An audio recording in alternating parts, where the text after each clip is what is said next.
Welcome back दोस्तों। आज मैं आपके सामने 2024 में बंगाली लैंग्वेज में रिलीज हुई एक क्राइम थ्रिलर मूवी को लेकर आया हूँ। इसका नाम है छल चित्रो द फ्रेम फेटल। तो अब चलिए फटाफट से वीडियो को स्टार्ट कर लेते हैं। उससे पहले लुटा दो प्यार, फॉलो ऑन इंस्टाग्राम। कहानी की शुरुआत में ही सुष्मिता नाम की एक लड़की को दिखाया जाता है जो अपना काम खत्म करके वापस अपने घर पर जा रही होती है बस के जरिए से। और इसी ट्रैवलिंग के दौरान शायद सुष्मिता अपने बीएफ से फोन में बातचीत करती रहती है। मतलब इन दोनों ने मिलने का प्लान बनाया था लेकिन वो प्लान फ्लॉप हो गया। तभी हम ये देखते हैं कि सुष्मिता के पीछे एक मास्क वाला बंदा भी बैठा होता है जो सुष्मिता को ही ऑब्जर्व करते रहता है। थोड़ी देर के बाद सुष्मिता का स्टॉप आने की वजह से सुष्मिता पैदल अपने घर जाने लगती है और वो मास्क वाला बंदा भी सुष्मिता को फॉलो करते रहता है। ये चीज जानकर सुष्मिता फटाफट से अपने कदम आगे बढ़ाती रहती है। जब घबराते हुए अपने घर के पास जाती है तो ऑलरेडी इसके घर में इसकी माँ होती है। एक्चुअली सुष्मिता अकेले ही इस घर में रहती है। जब जब इसकी माँ इसको देखने के लिए आती जाती रहती है। अब इस माँ बेटी की बातों से हमको ये बात पता चलती है कि रिसेंटली इस सुष्मिता की शादी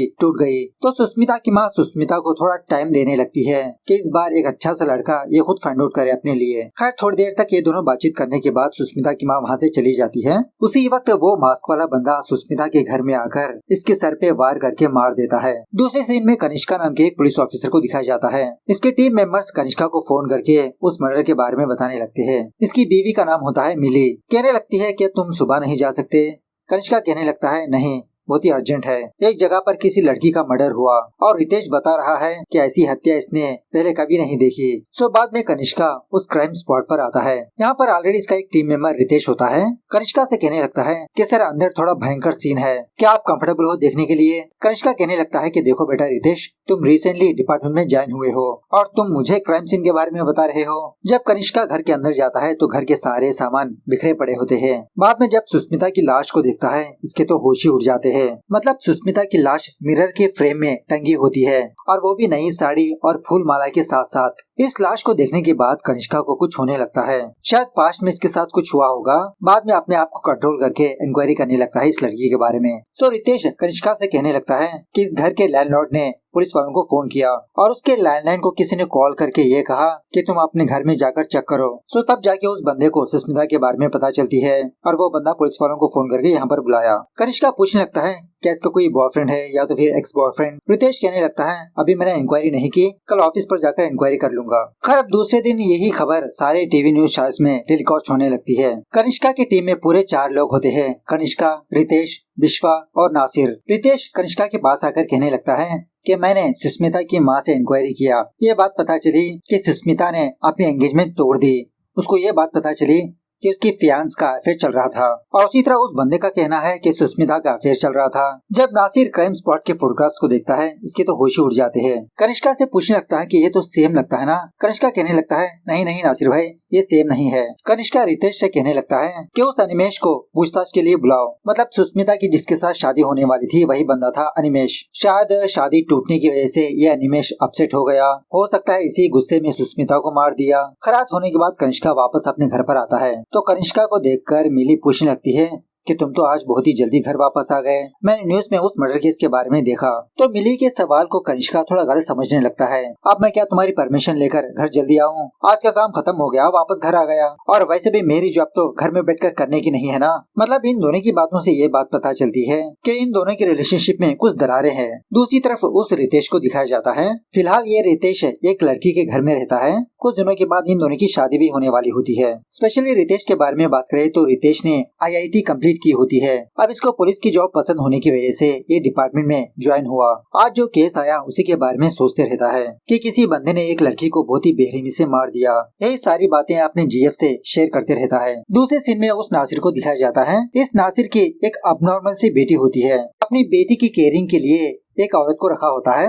वो औरत इस लड़की से परेशान होकर नासिर से कहने लगती है कि आज के बाद से मैं ये जॉब छोड़ रही हूँ, आपकी लड़की बहुत ही परेशान करती है, अभी तक खाना नहीं खाया। नासिर अपनी बेटी से कहने लगता है कि बस बेटा 6 महीने और उसके बाद मैं रिटायर हो जाऊंगा, अपना सारा टाइम तुम्हारे साथ ही बिताऊंगा, हम दोनों एक साथ खाएंगे खेलेंगे। इस तरह से बहुत ही प्यार से नासिर अपनी बेटी को खाना खिलाते रहता है। दूसरे सीन में विश्वा को दिखाया जाता है और ये विश्वा हमेशा एक प्रोस्टिट्यूट के पास आते रहता है। इस लड़की का नाम होता है जोबा। जोबा के साथ काम करते समय विश्वा उसी केस के बारे में सोचते रहता है कि हत्यारे ने उस सुष्मिता को बहुत ही बेरहमी से मारा। और एक और अंदर की बात यह है कि ये बिस्वा जोबा से बहुत प्यार करते रहता है। दूसरे दिन कनिष्का के टीम मेंबर्स उस अनिमेश को पुलिस स्टेशन पर लाते हैं। रितेश कनिष्का से कहने लगता है कि सर मुझे नहीं लगता कि इस बंदे ने सुष्मिता को मारा होगा। कनिष्का कहने लगता है कि ये तो उससे पूछताछ करने के बाद ही पता चलेगा। अच्छा है कि तुम थोड़ा बहुत गेस कर रहे हो। सो बहुत देर के बाद कनिष्का और रितेश उस अनिमेश के पास जाते हैं पूछताछ करने के लिए। अनिमेश कहने लगता है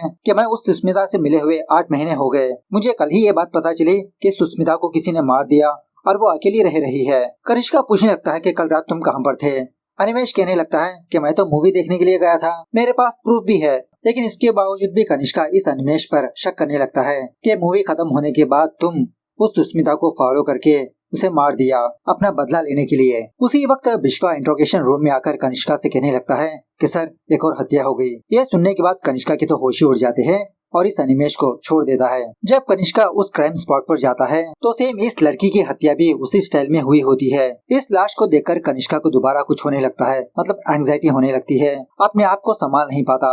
इसके टीम मेंबर्स कनिष्का को संभालते हुए उसको घर भेज देते हैं। घर जाने के बाद कनिष्का की हालत मिली देखकर पूछने लगती है कि क्या हुआ। कनिष्का कहने लगता है कि बहुत ही पुराना केस दोबारा मेरे सामने आया। दूसरी तरफ रितेश, विश्वा और नासिर किसी जगह पर होते हैं। रितेश नासिर से पूछने लगता है कि सर डेड बॉडी देखने के बाद कनिष्का सर को क्या हुआ, उनकी हालत इतनी खराब क्यों हुई। और उसी तरह से आपने जब पहली बार फोटोग्राफ देखे थे आपने सर से ये क्यों पूछा क्या ये सेम है। नासिर इन दोनों को जो हुआ वो बताने लगता है। 12 साल पहले एक केस सारे कोलकाता को हिला के रख दिया था। उस टाइम एक हत्यारा काफी सारी लड़कियों को मारता चला गया। और उसी तरह से कनिष्का सर रिसेंटली जॉब में ज्वाइन हुए। डिपार्टमेंट ने वो केस कनिष्का सर को सौंपा। बहुत दिनों तक इन्वेस्टिगेशन करने के बाद कनिष्का एक बंदे को गिरफ्तार कर ही लिया, लेकिन इसके बावजूद भी हत्याएं होने लगी। उस वक्त हत्यारा लड़कियों को मार के मिरर फ्रेम में टांगा करता था, मतलब लड़कियों को मार के देवी दुर्गा के जैसा खड़ा किया करता था छाल चित्रों में। इसी केस ने कनिष्का को हिलाकर भी रख दिया। पर्सनली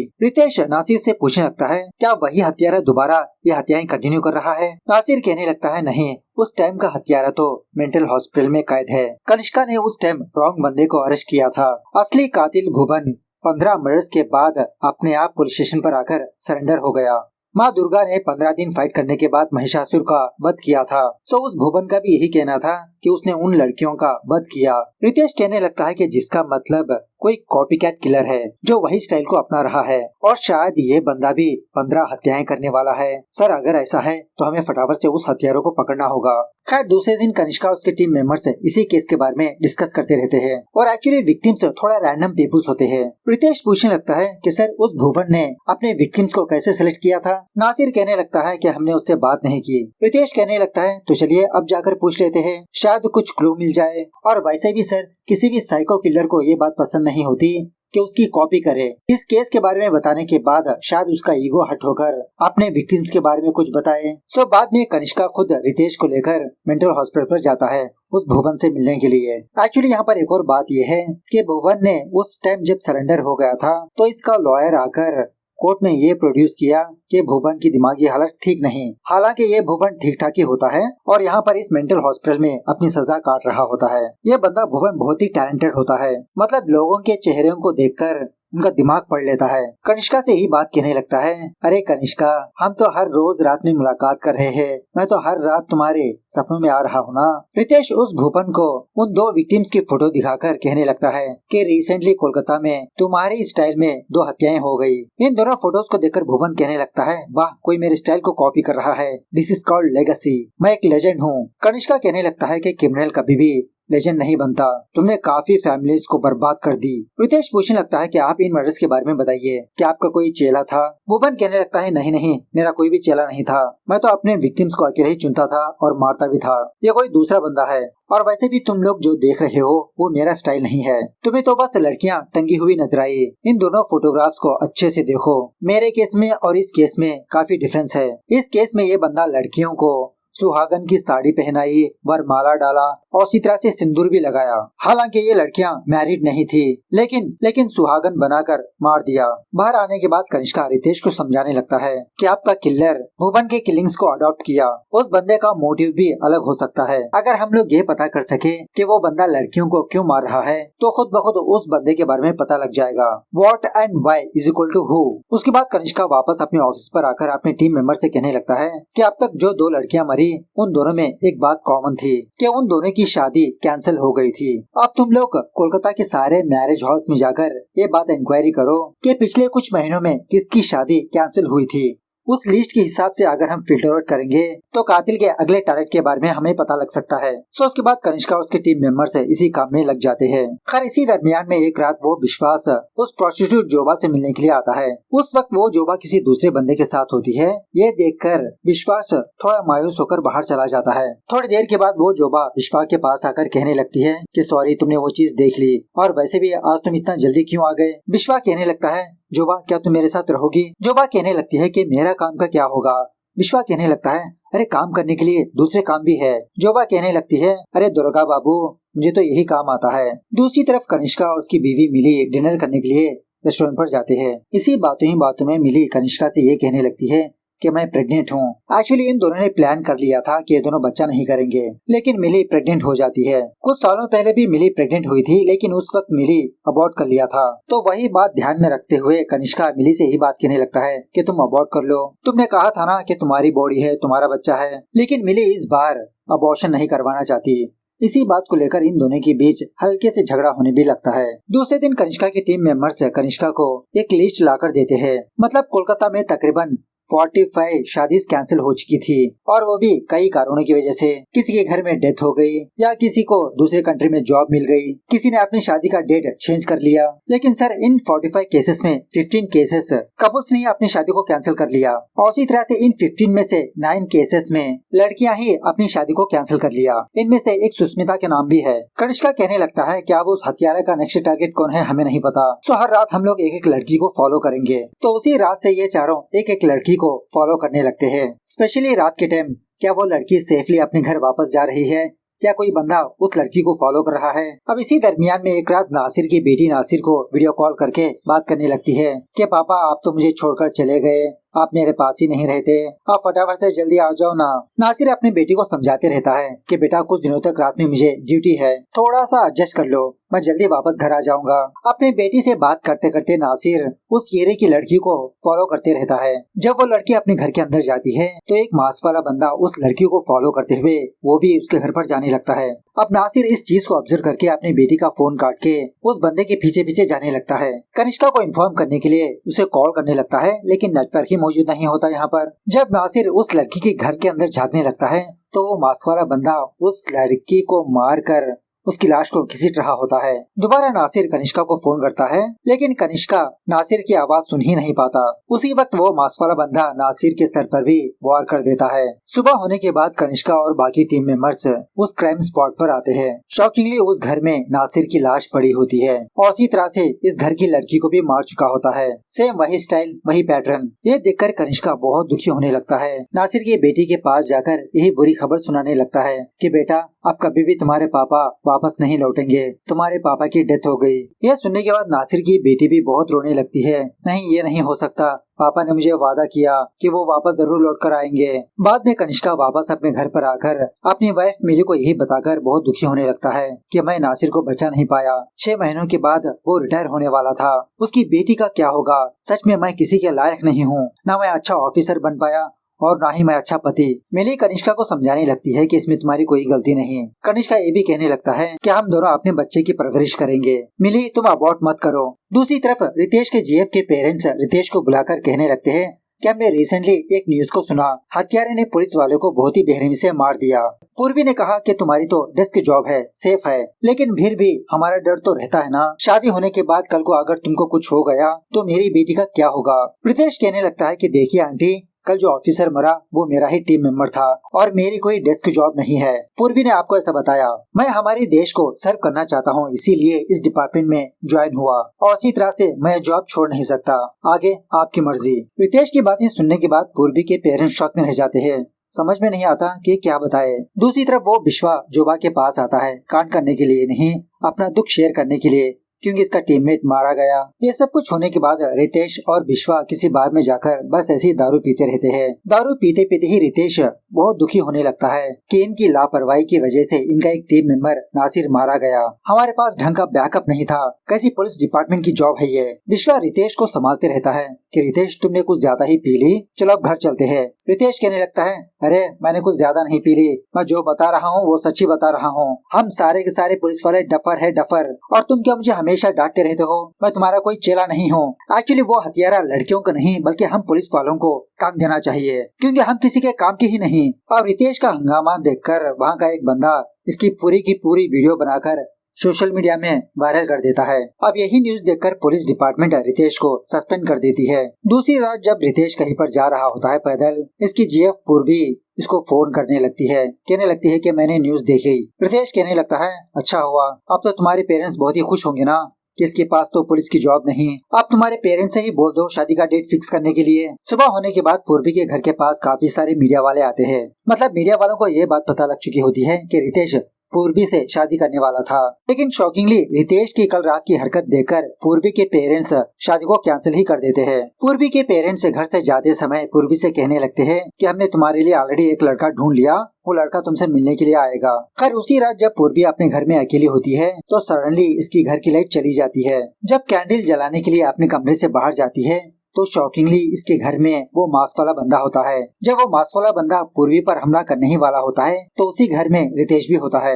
मतलब रिसेंटली पूर्वी के पेरेंट्स ने शादी कैंसिल कर दी ना, तो वो हत्यारा पूर्वी के घर पर आता है इसको मारने के लिए। लेकिन ये बात ऑलरेडी गेस करके रितेश इसके घर में होता है। रितेश और उस मास्क वाले बीच जबरदस्त तरीके से हाथापाई होने लगती है। बहुत लंबी फाइट के बाद फाइनली रितेश उस बंदे का चेहरा देख ही लेता है। दूसरे सीन में हम ये देखते हैं कि पुलिस वाले उस हत्यारे को गिरफ्तार कर चुके होते हैं। कनिष्का रितेश को बहुत अप्रिशिएट करने लगता है। रितेश कहने लगता है कि सर उसने अभी तक अपना मुंह नहीं खोला, बस यही कहा कि वो सिर्फ आपसे ही बात करना चाहता है। कनिष्का कहने लगता है कि इंट्रोगेशन के लिए कोई भी चलेगा ना। रितेश कहने लगता है नहीं सर, उसने आप ही का नाम लिया, लगता है वो आपको अच्छी तरह से जानता है। तो जब कनिष्का उस हत्यारे के पास जाता है तो बंदा कहने लगता है कि काफी दिनों वेट किया इस दिन का मैंने। कनिष्का कहने लगता है कि अब तुम सच बताओ कि क्यों और किस लिए उन लड़कियों को मारा। हत्यारा कहने लगता है कि अब मैं यहाँ पर आया हूँ तो बताकर ही रहूंगा। कनिष्का कहने लगता है तुम आए हो। हत्यारा कहने लगता है हाँ, मैं चाहता था यहाँ पर आने के लिए, तुम लोगों ने मुझे नहीं पकड़ा। तुम लोगों ने तो बहुत ही अच्छा नाटक किया। वो तुम्हारा दूसरा पुलिस वाला बार में जाकर नाटक करना, उसको सस्पेंड कर देना, उसकी शादी टूट जाना, अरे यार 2 कौड़ी का ड्रामा था वो। मतलब रितेश बार में सीन क्रिएट करना वो एक ड्रामा था ताकि हत्यारे को ये पता लगे कि पूर्वी शादी तोड़ दिया। लेकिन ये हत्यारा ऑलरेडी इनके प्लान को जान चुका होता है। उसके बाद हत्यारा कहने लगता है कि मुझे एक चाय मंगवा दो और हाँ जल्दी लाना क्योंकि तुम्हारे पास ज्यादा वक्त नहीं है। सो कनिष्का रूम से बाहर जाकर 2 चाय मंगवाता है, लेकिन वो विश्वा उस हत्यारे के चाय में हल्के से थूक देता है। जब कनिष्का उस हत्यारे को चाय देता है तो वो बंदा उस चाय को फेंक देता है, पहचान चुका होता है। बाद में कनिष्का कहने लगता है कि वैसे तुमने अपना नाम नहीं बताया। वो बंदा कहने लगता है कि यहाँ पर मेरा नाम इम्पोर्टेंट नहीं है, एक बहुत बड़े ग्रेट बंदे की कहानी इम्पोर्टेंट है। इस तरह से ये हत्यारा एक प्रोफेसर की कहानी बताने लगता है कि वो प्रोफेसर कॉलेज में बहुत ही ईमानदारी के साथ अपना काम कर रहा होता है। सो इसी दरमियान में इसकी एक स्टूडेंट इसको सेड्यूस करने की कोशिश किया कुछ पेपर्स हासिल करने के लिए। हालांकि वो प्रोफेसर इस लड़की के बाप का उम्र का होता है। वो प्रोफेसर इस लड़की की हरकतें देखकर सारे लोगों के सामने इसको बहुत डांटने लगा। उस लड़की ने ठान लिया कि उस प्रोफेसर से बदला लेगी। इस तरह से एक दिन वो लड़की उसके घर पर गई तो उस घर में यही हत्यारा होता है। मतलब वो प्रोफेसर इसी हत्यारा का फादर होता है। वो लड़की उस बंदे से झूठ कहने लगी कि मुझे आपके पापा ने भेजा एक फाइल लेने के लिए। इस तरह से बहाना बनाकर घर में आकर ये लड़की कुछ कवर को रख देती है। दूसरे दिन पुलिस वाले इसी प्रोफेसर के घर पर आकर तलाशी लेने लगते हैं। पुलिस वालों को वो कवर मिल जाता है और उस कवर में लड़कियों के कुछ सामान होते हैं, मतलब झुमके, कपड़े। तो इसी सबूत के बलबूते पर कनिष्का उस प्रोफेसर को गिरफ्तार कर लेता है और वो केस था भुवन का केस जिसने 15 लड़कियों को मारा। तो ये हत्यारा यही बात कहने लगता है कि वो प्रोफेसर मेरे फादर थे। कोर्ट ने तो उनको बाइज्जत बरी कर दिया, लेकिन समाज में उनकी सारी इज्जत चली गई। लोग उनको क्रिमिनल की तरह ही देखने लगे। जिल्लत भरी जिंदगी ना जीते हुए मेरे पापा ने आत्महत्या कर लिया। कनिष्का दुखी होते हुए कहने लगता है कि उस टाइम मुझसे भूल हो गई थी।